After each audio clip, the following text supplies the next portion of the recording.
Na área de instalação, tá? Eu vou dizer aqui como vai ser a distribuição e orientação das placas. E aqui do lado ele mostra o comprimento e a largura necessária da área, tá? Para fazer essa instalação. Então vamos lá. Se eu deixar as placas aqui, a parte de orientação, eu posso deixar a placa em retrato ou em paisagem. E isso, como vocês veem aqui no canto, interfere na largura e comprimento da área de instalação, tá? Linhas e colunas é como eu vou distribuir as placas. Eu vou colocar todas as placas enfileiradas, 12, todas enfileiradas numa única coluna, ou seja, deixa eu fazer uma imagem aqui.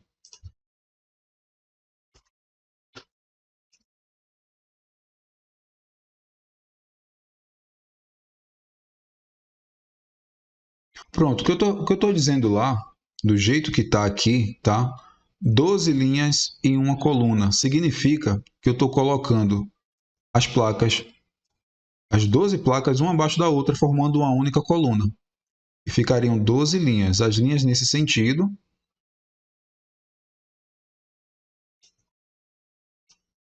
As linhas nesse sentido aqui. Tá? E as colunas na vertical, nesse sentido aqui das placas, tá? Não dá para fazer desse jeito, né? Ficaria muito esquisito.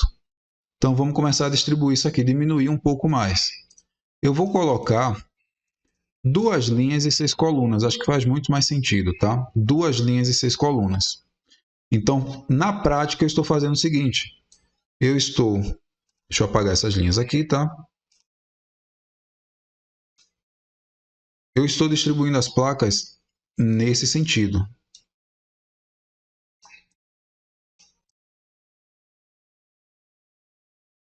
2 linhas, tá vendo? 2 linhas na horizontal e 6 colunas na vertical. É assim que eu estou distribuindo as placas. Lembrando, eu estou usando a orientação retrato, tá?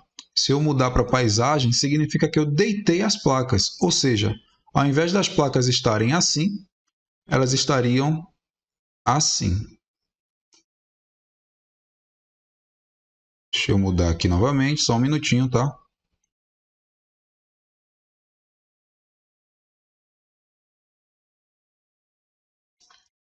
Tá, então se eu colocar as placas na orientação paisagem, eu estou deitando elas. Se eu colocar na orientação retrato, é assim que elas estão ficando. E eu acredito que assim seja mais adequado, tá?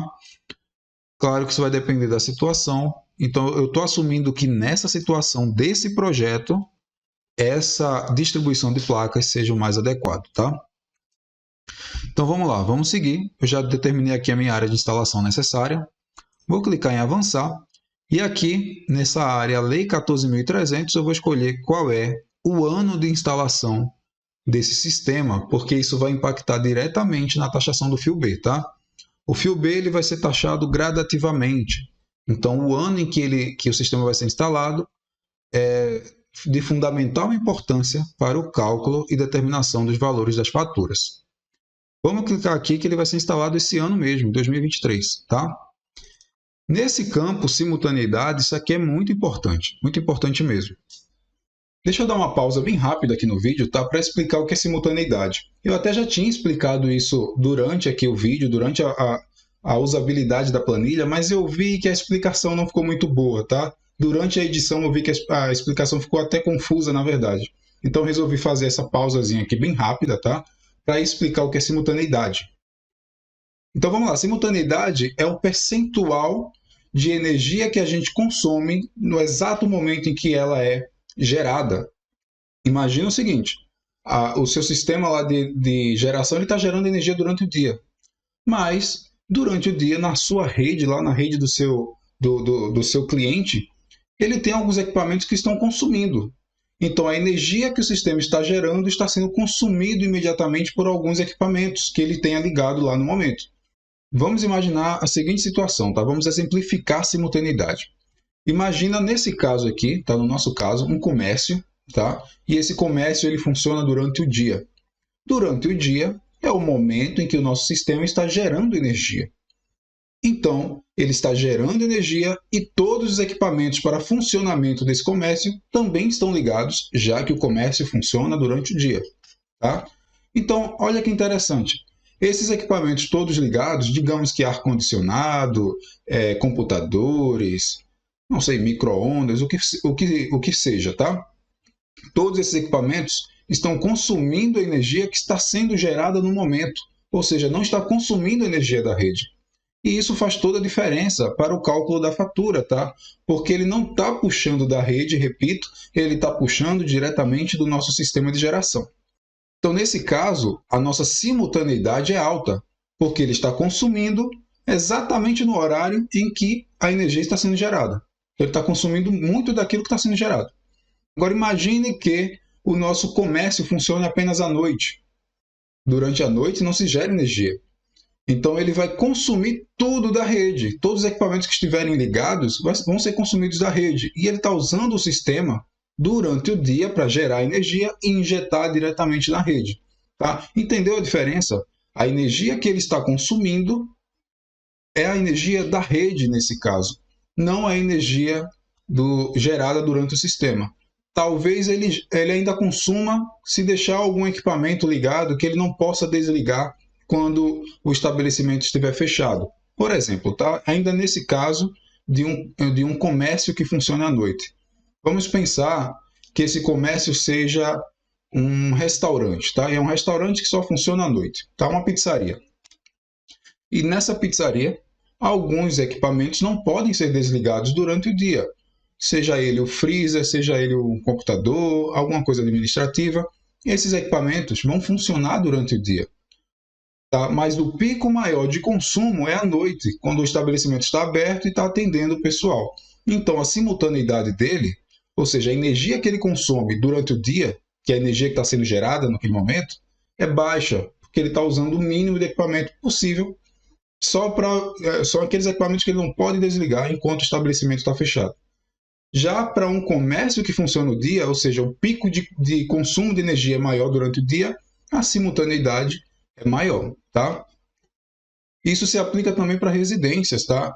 Imagina uma residência em que as pessoas acordem de manhã cedinho, tá? Usa o chuveiro elétrico, usa um forno, tá? E eles saem para trabalhar e à noite voltam, e usam novamente chuveiro, ligam as luzes, ar-condicionado, enfim.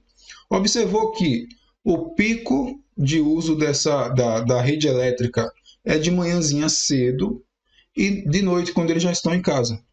Sendo que durante o dia, que é o horário em que o sistema está gerando energia, o consumo é baixo porque só vai ter alguns equipamentos consumindo energia nesse horário. Geralmente é uma geladeira, um freezer, algum equipamento que não pode ser desligado, mesmo que não tenha ninguém em casa. Então, no caso de uma residência, a simultaneidade é baixa, tá? Dito isso, tá? O ideal para se estabelecer com precisão a simultaneidade é fazer um estudo de caso, porque cada caso é uma situação, tá? Então, verificar quais são os equipamentos que ficam ligados durante o dia, a rotina de consumo do seu cliente, isso seria o ideal, tá? Mas, na ausência desse estudo, você pode assumir alguns números-chave, por assim dizer, tá? Alguns números mágicos. A gente pode assumir que para uma residência, a gente usaria uma simultaneidade de 30%, e para um comércio que funciona durante o dia, tá? Uma simultaneidade aí de 70% a 75%. Por isso que para esse exemplo aqui do nosso vídeo, eu usei uma simultaneidade de 70%. Tá? Entendido, pessoal? Vamos então voltar para o nosso vídeo. Eu vou assumir 70%. Tá? E aqui eu posso determinar um disjuntor e os cabos não são obrigatórios, eu posso preencher até depois se eu quiser. Eu vou clicar aqui em concluir, esperar um pouquinho, a planilha vai piscar um pouquinho e a gente já preencheu parte do nosso dashboard, tá? Então vamos lá, vamos andar um pouquinho para baixo aqui. Aqui ele já trouxe os dados que eu determinei, como placa, inversor, instalação, latitude, radiação. Ele já trouxe esse gráfico de radiação com os dados do CRECESB, mês a mês. Ele trouxe as informações da irradiação média solar, qual é a estação de onde essas informações foram coletadas, a mais próxima no caso, né? Então, ele traz todas essas informações aqui em cima. Embaixo, ele traz para a gente aqui um gráfico de consumo e geração mês a mês durante 12 meses. Então, ele mostra aqui que no mês de janeiro eu tive esse consumo, né? Eu vou ter esse consumo, e eu tive essa geração, o consumo em vermelho e a geração em verde. E assim mês a mês. Esse pontinho aqui, ó, ele é a simultaneidade, tá? Eu disse que a minha simultaneidade para esse comércio, tá, era de 75%, de 70%, perdão. Tá até descrito aqui embaixo, 70%, tá? Então quer dizer que 70% da energia que eu estou gerando eu já estou consumindo, tá? O que vai influenciar em muito no valor da minha fatura, vai derrubar em muito o valor dessa fatura. Tá, só para ficar claro, eu estabeleci esse valor de 70% tendo em mente que esse comércio funciona durante o dia, tá? Se ele funcionasse durante a noite, a simultaneidade ia ser muito baixa, porque provavelmente se fosse, por exemplo, um restaurante, seria apenas um freezer ligado, uma geladeira, então, mas não ia ter ninguém lá no momento consumindo, então a simultaneidade seria muito mais baixa. Para esse caso especificamente, um comércio que funciona durante o dia, eu estabeleci 70%, tá? Então aqui embaixo eu tenho o consumo geral anual, tá? Perdão, o consumo e geração anual, perdão, está bem explicadinho aqui. Aqui representando o consumo no ano, a geração no ano e o consumo simultâneo no ano. Vamos seguir, vamos descer. Aqui embaixo, ele está mostrando para a gente o mesmo gráfico, tá? Esse gráfico aqui é igualzinho a esse, as informações são as mesmas. O que muda é que aqui, ao invés de mostrar mês a mês, ele está mostrando ano a ano nos próximos 25 anos, tá? E se você observar, a geração, que é o verde, ela vai caindo. Isso porque nós determinamos que o sistema tem uma perda de eficiência de 0,8%. Tá? Atenção nessa perda de eficiência. Já percebi que alguns usuários da planilha colocam uma perda muito grande. Vamos lá, vamos fazer um exemplo. Eu vou clicar aqui em editar dados técnicos. Eu poderia ou clicar lá em cima, tá? É o mesmo botão, ou clicar aqui. Eu não preciso subir tudo para poder fazer as alterações. Aqui nesse formulário, observa que ele mudou um pouquinho, tá? Eu não tenho mais o botão de avançar e voltar. Em vez disso, eu vou avançar por aqui, tá? Pelas abas, certo?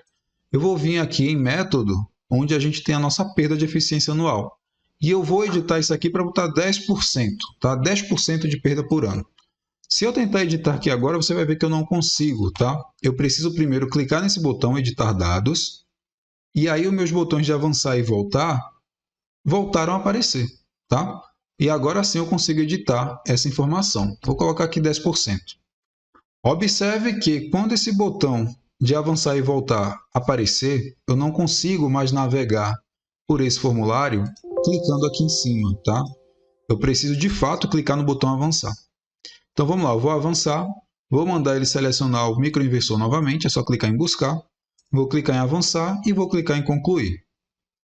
Olha o que ele mostrou para mim, ó. Se eu tiver uma perda de rendimento de 10% todo ano, no 11º ano eu não vou estar gerando mais nada, tá? Então, muito cuidado com essa perda de rendimento. Ela não pode ser tão alta. Geralmente, ela está aí na casa do 1% para baixo, tá?